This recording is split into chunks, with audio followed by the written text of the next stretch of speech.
Happy New Year! In this episode we're going to try and turn this cheap pre-built from this into this.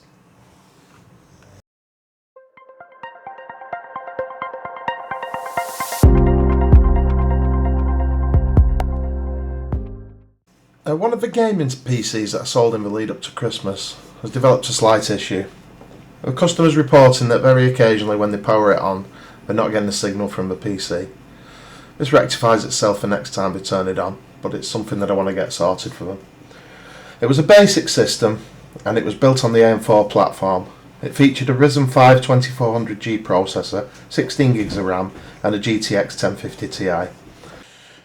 Now the B450 motherboard that I used in it came to me with potential issues. Now upon testing I could find no issues whatsoever and I ran it over a few days and it ran great, so I went ahead and built the system and sold it. So that's the part that I'm suspecting that may be causing us issues. So what I was doing, I was looking around on CEX trying to find myself a newer Ryzen chip so I could buy a 520 motherboard, something like that, and we could get the customer sorted. When I stumbled across this little custom PC. Now with motherboards that support first and second generation Ryzen chips, at the minute they seem to be really expensive, around 60, 70, 80 pounds for one that I could quickly get hold of to fix this customer's issue. So this looked to be the ideal PC. I could take the motherboard out, replace that and have a few parts left over and maybe come out of it without losing any money. So I jumped in my car. Nipped 15 minutes down the road to pick it up. I wasn't expecting much from this PC, maybe a very basic office style tower. Upon collecting it I was pleasantly surprised. What I recognised as a ZooStorm logo on the front of the case and a nice looking gaming tower. ZooStorm, a PC manufacturer local to me, seems to be operating under the name Stormforce. I used to pick up ZooStorm office PCs whenever I could back in the day.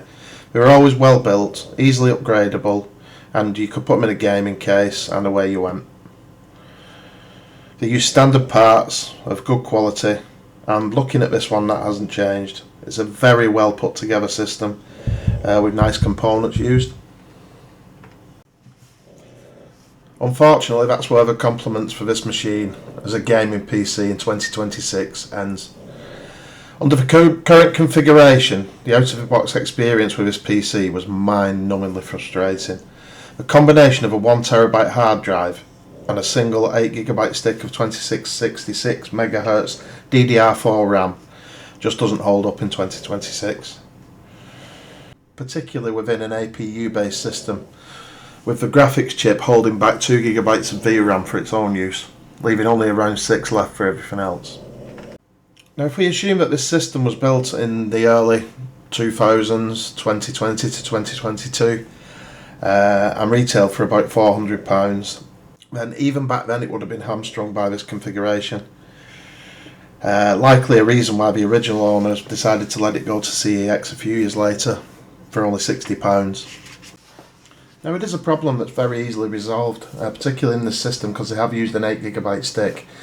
We can resolve that by just adding in another module of RAM. Unfortunately that's not something that the regular customer would know about and they'd just be left frustrated by this system if I'm being honest. Even if they'd have put in two 4GB modules it would have yielded a much better performance. I know it's only the same amount of RAM, but running in dual channel makes a massive difference with these Ryzen APUs. An 8GB single module stick, well, it just yields nothing. With that said, we have finally gotten through the Windows 11 install and we've installed our graphics drivers. So let's take a little look, see how it gets on in the gaming benchmarks. Starting off with Unigine Valley benchmark, and we're at 900p here on high settings. And we are getting a benchmark score of 30.6 frames per second and 1281.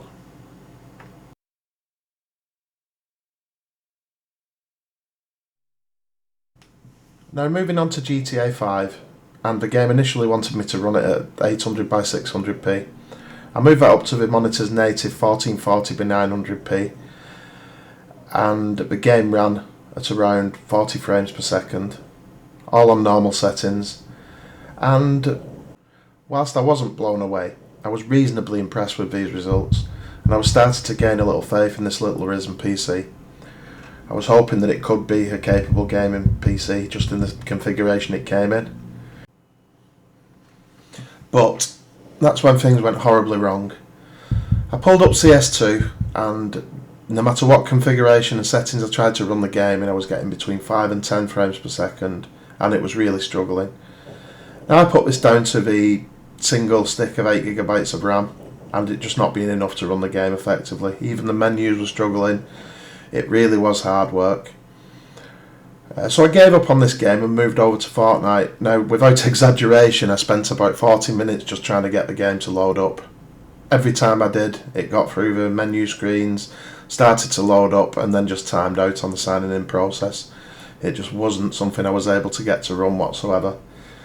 And by this point, I'm pulling my hair out. I'm doing dry January, and I'll be honest, this PC made me fail on the first day. I grabbed a can of lager, and I set about upgrading this PC.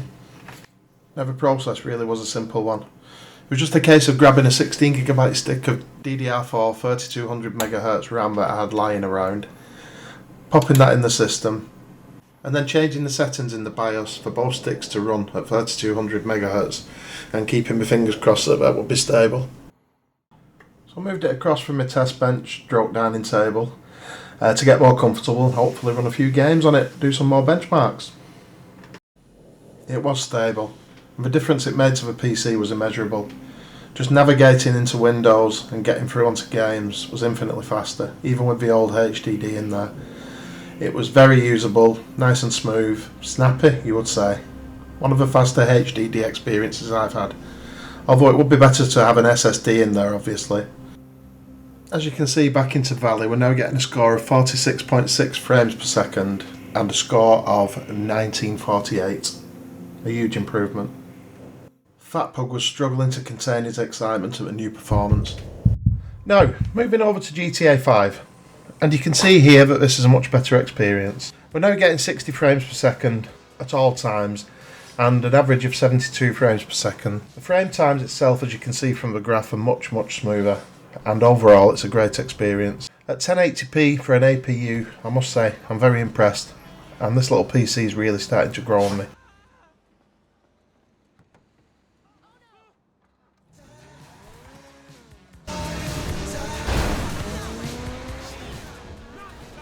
Now this is all well and good, and it is much improved, but we was getting a playable experience on Grand Theft Auto before the upgrade. So let's move over now to Counter-Strike 2 and see if we get a bit of a better result there. Move it. Correct.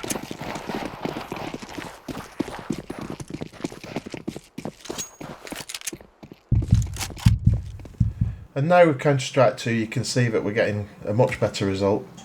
We're on low settings at 1080p and we're getting around 80 frames per second.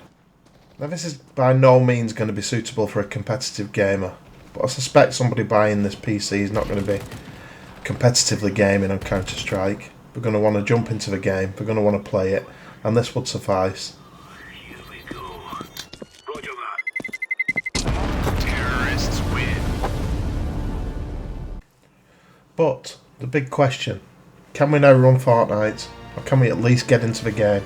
Well, we did get into the game, and we set it to performance mode at low settings, and initially I put the render resolution down to 70%.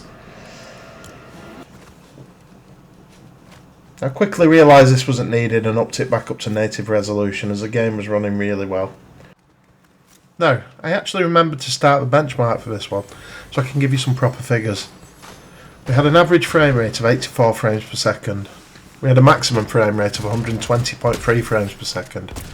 We had a 1% low of 0.6 frames per second and a 0.1% low of 0.6 frames per second.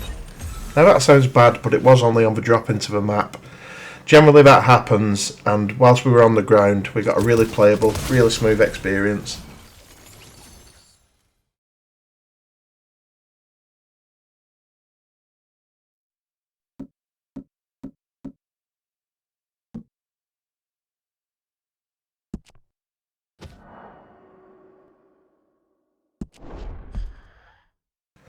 So, moving over to Red Dead Redemption 2, and I was sceptical about this one. I didn't expect to get any kind of playable experience. Now some of you looking at this will say, well, you didn't. And that's fair enough, but I'm old school, and on a game like Red Dead Redemption 2, if I can get 30 frames per second, I'll play it. That said, we was getting just under 30 frames per second, so we was getting a 28 frames per second average. We're getting 48 frames per second at maximum, and a 1% low of 15 frames per second. At 1080p, native settings, no FSR or anything like that. Yeah, we're on low settings, but I was quite impressed with that.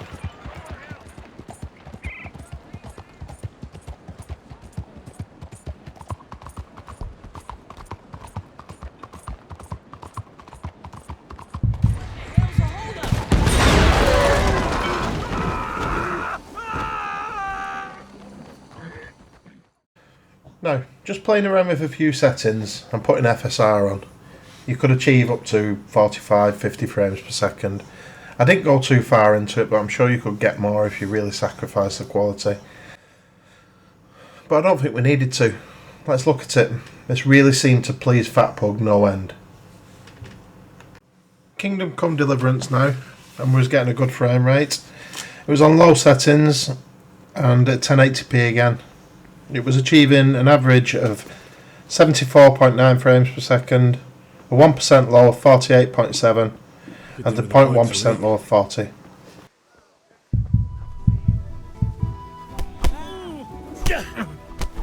Fucking come on, man. Fucker. Scheiß drauf.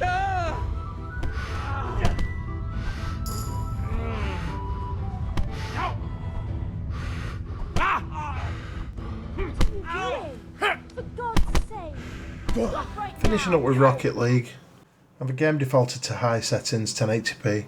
We had an average frame rate of 43 frames per second, a minimum frame rate of 1.9 frames per second, a maximum of 61.1 frames per second, 1% low of 3.1 and a 0.1% low of 1.3 frames per second. Now I didn't notice those lows within the game, so whether that was just when it was loading in, I don't know. To summarise, what did I think of this little processor? Well, I was quite impressed. I remember these Ryzen G series coming out, and I remember the hype. I tried one back in the day and I thought, well, why would I bother? I can recase an i7 Dell Optiplex, drop in a GT 1030, and I'll get better performance. But that was a long time ago now, and I can understand why these are now the staple of most companies' cheap builds. Configured correctly, they can give good gaming performance and make a great entry-level PC.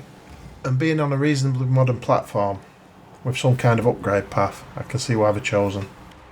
That's the end of the video, so please do like and subscribe. There'll be more to come. Thank you.